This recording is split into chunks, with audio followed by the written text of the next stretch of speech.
Закон сингармонизма. Что это значит? Как мы уже разобрали, гласные буквы могут быть передние и задние. Передние это И, Ы, Э. Задние это И, У, А, Ü, У, О. Что это значит? Закон сингармонизма. Это значит, что в одном слове могут быть либо только гласные переднего ряда, либо только гласные заднего ряда. Например, слово «негеле».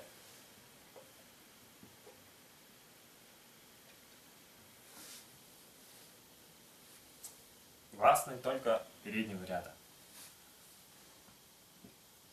Вот тут вот щелевая передняя буква «г». «Негеле».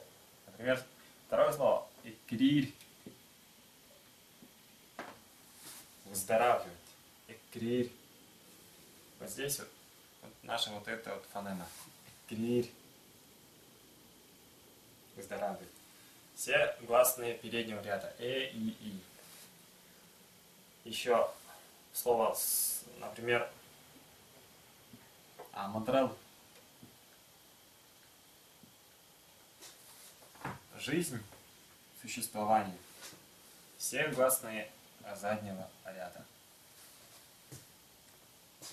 Это закон сингармонизма.